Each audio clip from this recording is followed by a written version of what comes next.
Fils et du Saint-Esprit. Amen. Le Seigneur soit avec vous. Et avec votre esprit. Chers amis, en signe de reconnaissance, nous venons exprimer notre gratitude à notre Dieu pour son amour et sa miséricorde dans notre vie. Apportons nos intentions particulières, nos projets de vie et tout ce dont nous voulons du Seigneur. Apportons-les au début de cette Eucharistie et posons-les au pied de l'autel du Seigneur, tout en implorant son amour, sa clémence et sa providence dans notre vie. Préparons-nous à la célébration de ces saints mystères en reconnaissant avant toute chose que nous avons péché. Seigneur Jésus, envoyé par le Père pour guérir et sauver les hommes, prends pitié de nous. Prends pitié de nous. Ô Christ venu dans le monde appeler tous les pécheurs, prends pitié de nous. Prends pitié de nous. Seigneur élevé dans la gloire du Père où tu intercèdes pour nous, prends pitié de nous. Prends pitié de nous. Que Dieu Tout-Puissant nous fasse miséricorde, qu'il nous pardonne nos péchés et nous conduise à la vie éternelle. Amen. Prions le Seigneur.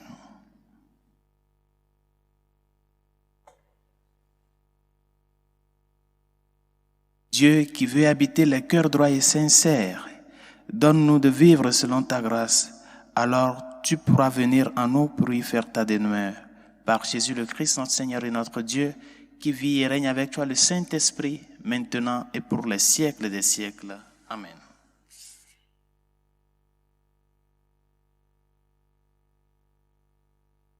Lecture de la lettre de Saint Jacques. Sachez-le, mes frères bien-aimés, chacun doit être prompt à écouter, lent à parler, lent à la colère, car la colère de l'homme ne réalise pas ce qui est juste selon Dieu. C'est pourquoi, ayant rejeté tout ce qui est sordide,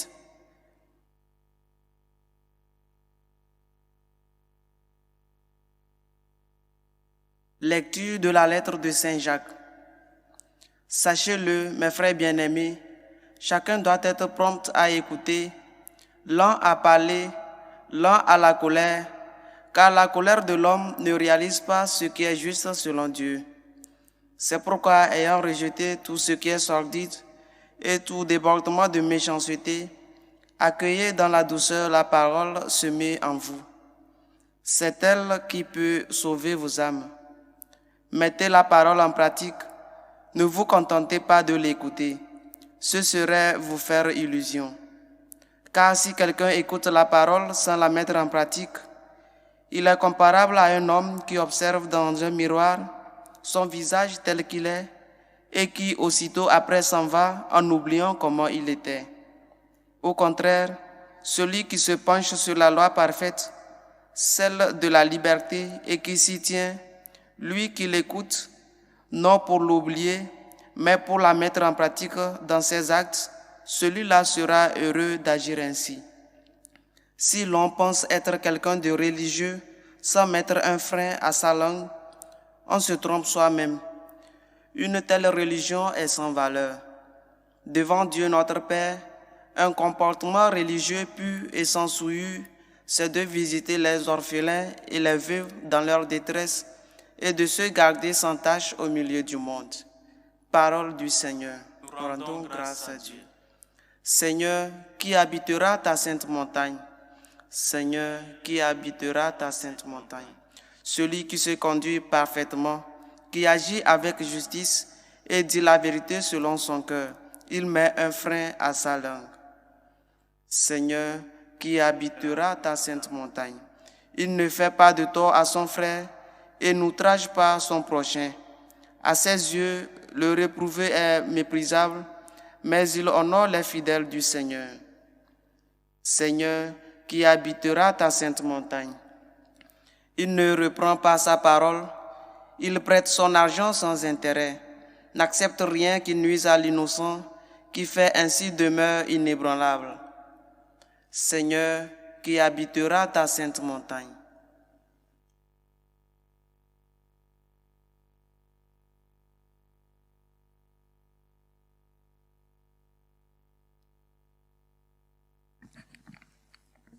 Le Seigneur soit avec vous. et avec votre esprit. Proclamation de l'évangile de Jésus-Christ selon saint Marc. Gloire à toi, Seigneur. En ce temps-là, Jésus et ses disciples arrivèrent à Bethsaïde. Des gens lui amènent un aveugle et le supplient de le toucher. Jésus prit l'aveugle par la main et le conduisit hors du village. Il lui mit de la salive sur les yeux et lui imposa les mains. Il lui demandait: « Aperçois-tu quelque chose ?» Levant les yeux, l'homme disait: « J'aperçois les gens, ils ressemblent à des arbres que je vois marcher. » Puis Jésus de nouveau imposa les mains sur les yeux de l'aveugle. Celui-ci se mit à voir normalement. Il se trouva guéri et il distinguait tout avec netteté. Jésus le renvoya dans sa maison en disant: « Ne rentre même pas dans le village. » Acclamons la parole de Dieu. Louange à toi, Seigneur Jésus. Il est vraiment surprenant cette guérison de cet aveugle-là. Surprenant en ce sens que le Seigneur n'a pas guéri cet aveugle juste à travers un simple toucher, un petit signe, un petit geste, sinon à travers des actions successives pour nous montrer l'intérêt qu'il a pour cette personne-là. C'est-à-dire que le caractère progressif qui se fait voir dans l'exécution de la guérison de cet homme nous montre un peu, nous fait amener comment le Seigneur se rend compte de que l'être humain a besoin de faire un chemin avec lui. Pourquoi le Seigneur a procédé ainsi? Pourquoi il n'a pas fait ce miracle-là immédiatement, sans chercher à faire tous ces tours, ces actions? Pourquoi? Parce que tenez-vous bien que dans un premier temps, l'exécution de ce miracle donnait à penser que l'effet serait immédiat. Mais ce n'est pas ce qui s'est fait voir. L'effet ne s'est pas donné. L'effet qu'on espérait ne s'est pas donné dans l'immédiat. Il a fallu que le Seigneur passe à un second geste, à une seconde imposition des mains. Pour comprendre l'acte que le Seigneur a posé dans cet évangile, nous devons nous rappeler de l'évangile d'hier, où Jésus interpellait ses apôtres et ses disciples de faire attention de ne pas être contaminés par le levain des pharisiens et d'Hérode. Et de par surcroît, il les amène à s'en rendre compte de leur manque de compréhension par rapport à tous ces signes-là, tous ces prodiges qu'il fait avec eux et au milieu d'eux. Les disciples voient, mais ils n'ont pas une vue parfaite. Ils aperçoivent ce que le Seigneur fait au jour le jour avec eux, mais ils ne sont pas encore arrivés à avoir une netteté dans la vue à travers du mystère du Christ. Il leur manque cette netteté-là dans la vue. Et le Seigneur s'est rendu compte que il faut un chemin, il faut un processus. Et c'est ce qu'aujourd'hui, la guérison de cet aveugle nous montre. Le motif d'espérance qui est derrière cela. Nous parviendrons à sortir de notre cécité. Les disciples parviendront à une vision claire quand ils auront à persévérer à la suite et sous la houlette du Maître. Il va falloir faire un long chemin, et même des fois un processus pénible, du non-voir au voir, de l'incompréhension à la foi. Par conséquent, ne te désespère pas quand tu ne vois pas des résultats immédiats dans ce que tu fais. Ne te désespère pas. Ah, je ne sens pas le Seigneur. Il est là vraiment. Ne te désespère pas. Il faut faire du chemin des fois longs et même pénibles pour pouvoir partir de cette conscience de ma cécité à la vue, à la lumière du Christ. C'est pour cela que notre vie est une constante et un constant cheminement. Et c'est pour cela l'aveugle de Bethsaïde doit être pour toi un modèle d'espérance, un modèle à la suite du Christ, que c'est seulement en étant persévérants derrière le Seigneur que nous parviendrons à la vraie lumière avec lui. Parce que lui-même est cette vraie lumière-là. Et par conséquent, nous avons besoin de cultiver cette patience à la suite du Christ. Mais toujours être persévérant derrière lui. Qu'aujourd'hui je ne vois pas de grands changements, de par l'effort que je fais pour améliorer mon caractère, l'effort que je fais pour pouvoir vivre mieux ma vie de foi, vivre mieux ma vie d'épouse, vivre mieux ma vie d'époux. Mais je ne vois pas un grand changement. Je ne vois pas un grand résultat.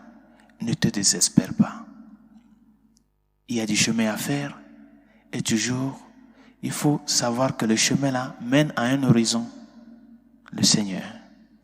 Nous parviendrons à la vue et à la netteté de la vue si nous sommes à la suite du Seigneur, si nous nous maintenons fermes à aller avec lui, en reconnaissant nos erreurs, en reconnaissant que c'est derrière lui que nous parviendrons vraiment à voir les chemins de la vie, les chemins du monde, les chemins à travers lesquels le Seigneur veut nous faire mener.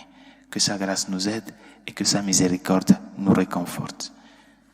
La Sainte Église catholique et ses pasteurs, afin que fidèles au message du Christ, nous soyons des semeurs d'espérance et de joie au milieu des cœurs. Seigneur, écoute-nous. Seigneur, exauce-nous. Pour les malades, spécialement ceux à qui on leur a dit qu'il n'y a plus d'espoir, demandons au Seigneur, le médecin des corps et des âmes, de leur venir en aide et de manifester son amour et sa miséricorde dans leur vie. Seigneur, écoute-nous. Seigneur, exauce-nous. Nos gouvernants, spécialement ceux qui ont la capacité de légiférer afin que les lois faites soient en faveur de la vie humaine, du bien commun de la dignité de la personne humaine. Seigneur, écoute-nous. Seigneur, exauce-nous. Pour toutes celles et ceux qui nous ont demandé de prier pour eux, et pour ceux à qui nous avons promis nos humbles prières, Seigneur, écoute-nous. Seigneur, exauce-nous. Pour la paix dans le monde, spécialement pour la paix en Ukraine, Seigneur, écoute-nous. Seigneur, exauce-nous. Pour nos défunts, afin que le Seigneur, dans sa miséricorde, les accueille auprès de lui dans sa félicité céleste, Seigneur, écoute-nous. Seigneur, exauce-nous. Et pour tout un chacun de nous, afin que dans cette patience, à la suite du Maître, nous puissions avancer avec le Seigneur, pour pouvoir, à la lumière de son amour, à la lumière de sa personne, parvenir, sortir de notre cécité et parvenir à la vue. Cette vue qui a besoin de faire du chemin pour pouvoir être net, clair, à travers les situations, les signes de temps, les réalités de la vie de tous les jours. Seigneur, écoute-nous. Seigneur, exauce-nous. Dieu de miséricorde, écoute les supplications que nous t'adressons avec foi et espérance. Toi qui vis et règnes pour les siècles des siècles. Amen.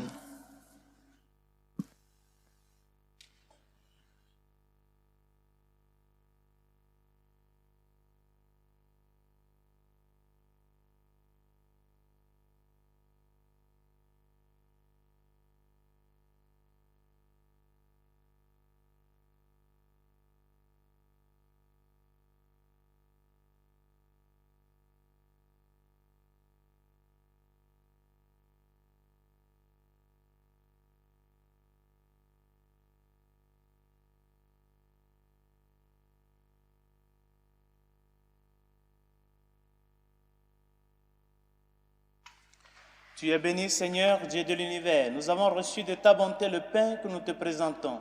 Fruit de la terre et du travail des hommes, il deviendra pour nous le pain de la vie. Béni soit Dieu maintenant et toujours.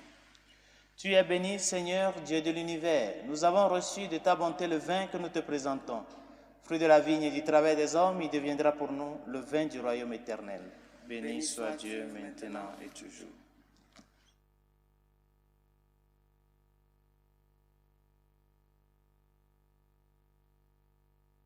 Prions ensemble d'offrir le sacrifice de toute l'Église pour la gloire de Dieu et le salut du monde. Que cette Eucharistie, Seigneur notre Dieu, nous purifie et nous renouvelle, qu'elle donne à ceux qui font ta volonté le bonheur que tu leur as promis. Par Jésus le Christ, notre Seigneur. Amen. Le Seigneur soit avec vous. Et avec votre esprit, Élevons notre cœur. nous le tournons vers le Seigneur. Rendons grâce au Seigneur, notre Dieu. Cela est juste et bon. Vraiment, il est juste et bon de te rendre gloire, de t'offrir notre action de grâce toujours et en tout lieu, à toi, Père très saint, Dieu éternel et tout-puissant, par le Christ notre Seigneur. Le rappel de sa mort provoque notre amour. L'annonce de sa résurrection ravive notre foi et la promesse de sa venue nourrit notre espérance.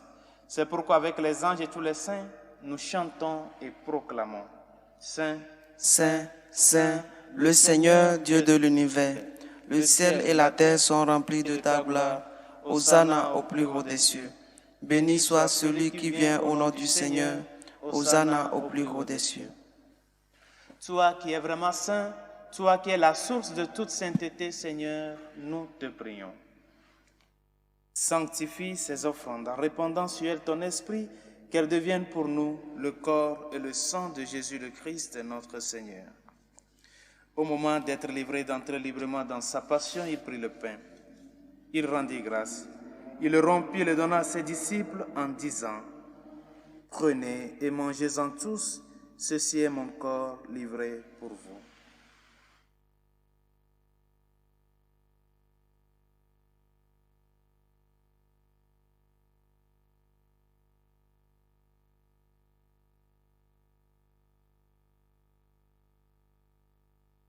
De même, à la fin du repas, il prit la coupe. De nouveau, il rendit grâce et la donna à ses disciples en disant, « Prenez et buvez-en tous, car ceci est la coupe de mon sang, le sang de l'alliance nouvelle et éternelle, qui sera versé pour vous et pour la multitude en rémission des péchés. Vous ferez cela en mémoire de moi. »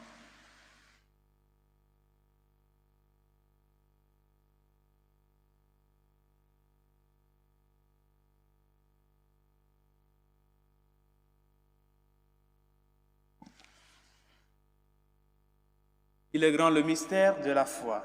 Nous annonçons ta mort, Seigneur Jésus. Nous proclamons ta résurrection. Nous attendons ta venue dans la gloire. Faisant ici mémoire de la mort et de la résurrection de ton Fils, nous t'offrons, Seigneur, le pain de la vie et la coupe du salut, et nous te rendons grâce car tu nous as choisis pour servir en ta présence. Humblement, nous te demandons qu'en ayant part au corps et au sang du Christ, nous soyons rassemblés par l'Esprit Saint en un seul corps. Souviens-toi, Seigneur, de ton Église répandue à travers le monde. Fais-la grandir dans ta charité avec le pape François, notre évêque Carlos et tous ceux qui ont la charge de ton peuple. Souviens-toi aussi de nos frères qui se sont endormis dans l'espérance de la résurrection. De Martin, Folie, nos familiers et amis défunts, et de tous les hommes qui ont quitté cette vie, reçois-les dans ta lumière auprès de toi. Sur nous tous, enfin, nous implorons ta bonté. Permets qu'avec la Vierge Marie, la bienheureuse Mère de Dieu, Saint Joseph, son très chaste époux, avec les apôtres et les saints de tous les temps qui ont vécu dans ton amitié, nous ayons part à la vie éternelle et que nous chantions ta louange par Jésus-Christ, ton Fils bien-aimé. Par lui, avec lui et en lui, à toi, Dieu le Père Tout-Puissant, dans l'unité du Saint-Esprit, tout honneur et toute gloire pour les siècles des siècles. Amen. Unis dans le même esprit, nous pouvons dire avec confiance la prière que nous avons reçue du Sauveur. Notre Père qui es aux cieux, que ton nom soit sanctifié, que ton règne vienne, que ta volonté soit faite sur la terre comme au ciel. Donne-nous aujourd'hui notre pain de ce jour. Pardonne nos offenses comme nous pardonnons aussi à ceux qui nous ont offensés. Et ne nous laisse pas entrer en tentation, mais délivre-nous du mal. Délivre-nous de tout mal, Seigneur, et donne la paix à notre temps. Par ta miséricorde, libère-nous du péché. Rassure-nous devant les épreuves en cette vie, nous espérons le bonheur que tu promets et l'avènement de Jésus-Christ, notre Sauveur. Car c'est à toi qu'appartiennent le règne, la puissance et la gloire pour les siècles des siècles. Seigneur Jésus-Christ, tu as dit à tes apôtres, je vous laisse la paix, je vous donne ma paix. Ne regarde pas nos péchés, mais la foi de ton Église. Pour que ta volonté s'accomplisse, Donne-lui toujours cette paix et conduis-la vers l'unité parfaite, toi qui règnes pour les siècles des siècles. Amen. Que la paix du Seigneur soit toujours avec vous. Et avec votre esprit.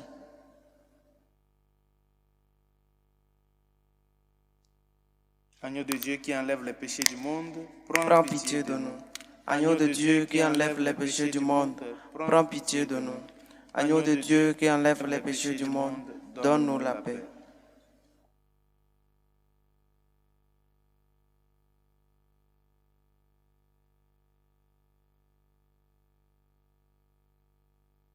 Heureux les invités au repas du Seigneur.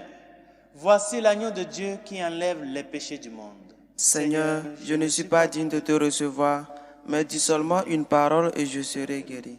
Le corps et le sang du Christ nous gardent pour la vie éternelle. Amen.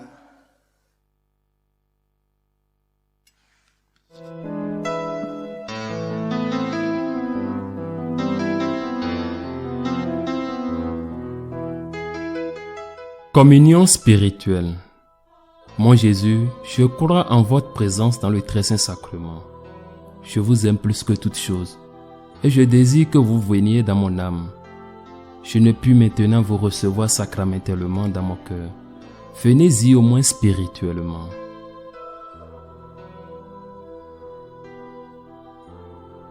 Je vous embrasse comme si vous étiez déjà venu et je m'unis à vous tout entier. Ne permettez pas que j'aie jamais le malheur de me séparer de vous. Amen.